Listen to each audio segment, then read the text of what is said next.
ठाकरे गट आणि शिंदे गट एकत्र येणार का या संदर्भात पुन्हा एकदा चर्चांना उधाण आलेलं आहे। कारण शिंदे गटाचे मंत्री आणि आमदार संजय शिरसाट यांनी असं सांगितलं की आता दोन्ही शिवसेना एकत्रित यायला हव्या।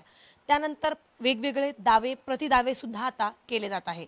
आज रोकटोकमध्ये सामनाच्या रोकटोकमध्ये संजय राऊत यांनी असा दावा केलेला आहे की शिंदे गटामध्ये 2 गट आहेत, त्यापैकी एक जो गट आहे तो आमच्याकडे येण्यासाठी इच्छुक आहे। या संदर्भात बोलण्यासाठी आपल्यासोबत शिवसेनेचे ज्येष्ठ नेते रामदास कदम आहेत। आपण त्यांच्याशी बातचीत करूया आणि नक्की पक्षाची काय भूमिका आहे, पक्षातले नेते नक्की सध्या कोणत्या भूमिकेत आहे आपण त्यांच्याकडनं जाणून घेणार आहोत। एक गोष्ट आपल्याला स्पष्ट सांगतो, ज्याने सांगितलं की ह्या दोन्ही शिवसेना एकत्र आल्या पाहिजेत ते त्यांचं वैयक्तिक मत असावं, हे पक्षाचं मत नाही। आम्ही भोगले 40 आमदारांना 50 खोके एकदम ओके ओके ओके म्हणून त्यांना राजकारणातून उद्ध्वस्त करण्याचं पाप जे उद्धव ठाकरेंनी त्यांच्या पिल्लाने केलं होतं ते आमदार मरेपर्यंत कदापि विसरणार नाहीत। एकनाथ शिंदे साहेबांनी मोठ्या प्रमाणामध्ये त्यांच्या आमदारांच्या मतदारसंघामध्ये प्रचंड खोके विकासासाठी देऊन त्यांनी सांगितलं होतं एकही आमदार मी पडू देणार नाही, आणि त्यांनी आपला शब्द पूर्ण केलेला आहे। माझा दावा आहे एकनाथ शिंदेना की उद्धव ठाकरेंनी किती वेळा टोकाच्या भूमिकेला जाऊन एकनाथ शिंदेवरती टीका केली, पण त्याचं एकही टीकेचं उत्तर एकनाथ शिंदेने दिलं नाही। आपण पाहिलं आपण ही सगळी खटापट चालले ती फक्त एवढ्यासाठीच की त्यांचे 20 आमदार आहेत ते आता फुटून एकनाथ शिंदेकडे येऊ नये। त्यांच्या आमदारामध्ये चलबिचल चाललेली आहे। काही आमदार लवकरच येतील, फक्त 1-2 येऊ शकत नाहीत, 2/3 झाले पाहिजेत। आणि म्हणूनच आपली थोडी बहुत जी काय इज्जत बाकी आहे ती वाचली पाहिजे, आणि तेवढ्यासाठी सामनातून हा खटाटोप सगळा चालू आहे। म्हणजे तुमच्या पक्षामध्ये अस्वस्थता आहे का? कारण अजिबात नाही, सगळा पक्ष एक आहे, सगळे आमदार एकनाथ शिंदेच्या पाठीशी खंबीरपणे उभे आहेत, ठामपणे उभे आहेत। आणि एकनाथ शिंदेनी कुठेही विकासासाठी आमदारांना कमी केलेलं नाही। 2.5 वर्ष मुख्यमंत्री उद्धवजी असताना त्यांनी सांगावं की शिवसेनेच्या आमदारांना 2.5 वर्षामध्ये किती विकास कामासाठी निधी दिला। सामनामध्ये बातमी छापून आणावी, चला माझं आव्हान आहे त्याला, नाही आणू शकत, कारण काही दिलं नाही, भोपळा। ही भूमिका एकनाथ शिंदेनी घेतली नसती त्यातले 2-5 आमदार देखील निवडून नसते आले। सगळ्या आमदारांचं राजकीय आयुष्य उद्ध्वस्त करण्याचं पाप हे उद्धव ठाकरे करत होते। म्हणून अशा ह्या बातम्या सामनामधून छापायच्या, महाराष्ट्राच्या जनतेची दिशाभूल करायची, आणि एकनाथ शिंदेसोबत असलेल्या आमदारांमध्ये अस्वस्थता निर्माण होते का असा हा बालिश प्रयत्न आहे। यांच्या गळाला किंवा या बातम्याची नोंद कोणी घेणार नाही, उद्धव ठाकरेंसोबत कोणी जाणार नाही। आपण पाहिलं उद्धव ठाकरे हा दुतोंडी साप आहे। एका बाजूला बुके घेऊन देवेंद्र फडणवीसांना भेटायला जातो आणि दुसऱ्या बाजूला अमित शहाना अफजल खान म्हणतायत, हे लक्षात घ्या तुम्ही। तेव्हा ह्या उद्धव ठाकरेंच्या वरती कोण विश्वास ठेवणार नाही, सामन्याच्या बातम्यातून कोण विश्वास ठेवणार नाही। 2.5 वर्षे मिंदेच चाललं होतं, त्यांचं मिंदेच चाललं होतं, आणि म्हणून फक्त 2.5 वर्षामध्ये एकनाथ शिंदेचं काही नुकसान करू शकलं नाहीत। उलट परिस्थितीत अधिक 80 उमेदवार उभे केले आणि 60 आमदार निवडून आणले। तुम्ही म्हणालात की सामनाच्या बातम्यांवरती किंवा रोकठोकवरती कोणीही विश्वास करणार नाही, मात्र जी चित्र सध्या महाराष्ट्र बघते ते बघितल्यानंतर कुठेतरी सगळ्यांच्या मनामध्ये अशी भावना किंवा एक प्रश्न निर्माण झालेला आहे की उपमुख्यमंत्री एकनाथ शिंदे हे नाराज आहेत का?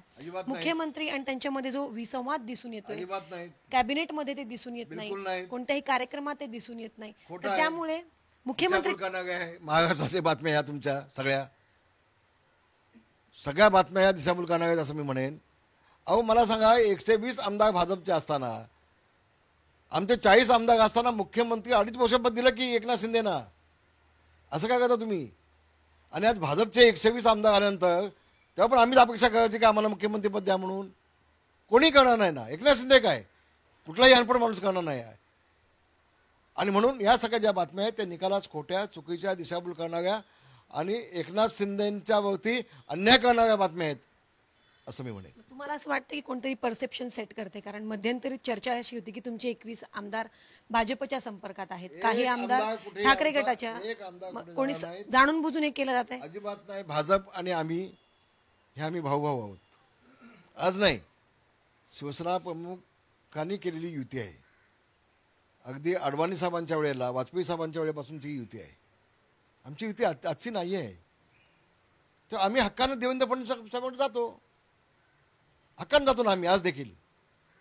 त्यांचे आमदार एकनाथ शिंदेकडे येतात.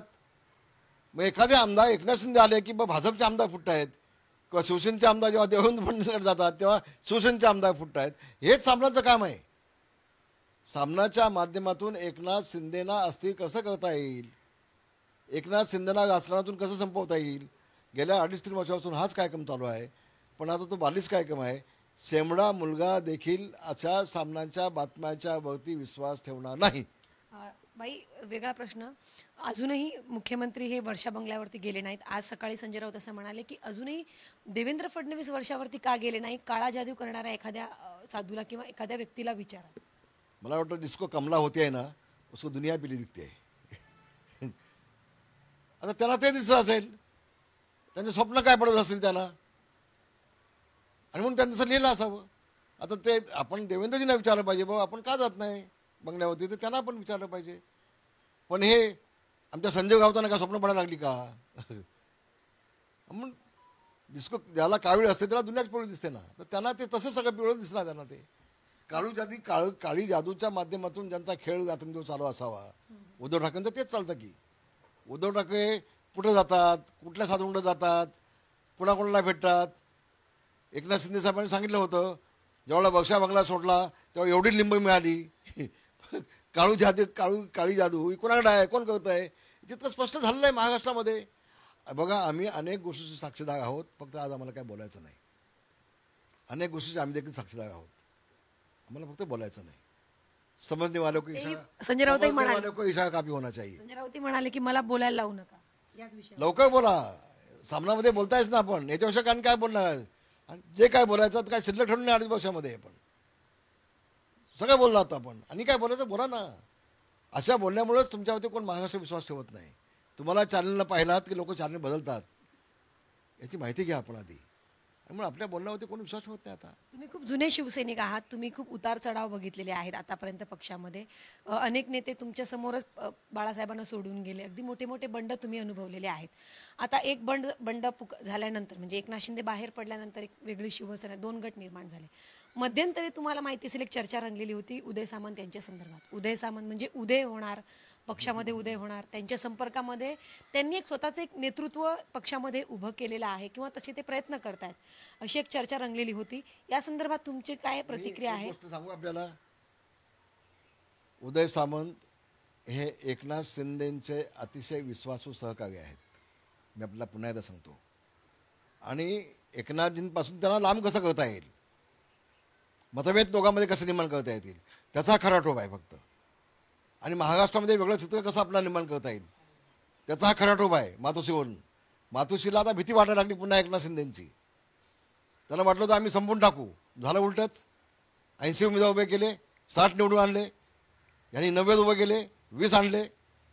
आणि महाराष्ट्रानं शिक्कामोर्तब केलं ना शिवसेना कोणाची येते. आता जनतेच्या न्यायालयामध्ये निर्णय झाला.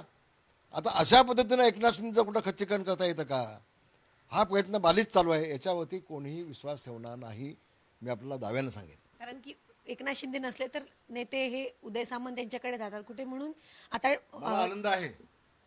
उदय सामंत ज्या पद्धतीनं काम करतायत रात्रंदिवस, आपण उद्योगमंत्री म्हणून त्यांचं काम पहा त्यांचं. कुठेही महाराष्ट्रामध्ये एखादी कुठं नाराज झाली तर सगळ्यात पहिल्यांदा तर उदय सामंत पोचतात. एकनाथ शिंदेंच्या डोक्यावरचं पुष्काचं ओझं ते कमी करतात. आणि इतकं विश्वासू एकनाथ शिंदेंची सहकार्य असल्यामुळं तर त्यांच्याकडून काय लांब जाऊ शकतात का, असा बालिश प्रयत्न आहे. त्याला आम्ही भीक घालीत नाही अशा या बातम्यांना. आणि मला पूर्ण विश्वास आहे उदय सामंतच नाही, आमच्या 60 आमदारांपैकी एकही आमदार एकनाथ शिंदेना सोडून बाजूला जाणार नाही. दोन्ही शिवसेना कधी एकत्र येणार नाही असं तुम्हाला मला वाटत नाही. आता ते मला वाटत नाही. ठाकरे गटाकडून प्रयत्न केले जातात का? पण जे पाप त्यांनी केलेत, नाही आता ठाकरे गट शिल्लक राहणार नाही. मी आपल्या दाव्याने पुन्हा सांगतोय, 20 आमदार आहेत ना, तुम्ही बघा. फक्त एक 12 महिने, 14 महिने, 16 महिन्यामध्ये बघा यातलं काय शिल्लक होतं का? शिवसेना आता बघितलं, काल 1,000 लोकांनी प्रवेश केला एकनाथ शिंदेसोबत मुंबईच्या शिवसैनिकांनी. आपण काल पाहिलं. हजारो लोक आता माझ्याकडे फोन लावतायत, आम्हाला जायचं आहे प्रवेशाला, आम्हाला जायचं आहे, आम्हाला जायचं आहे.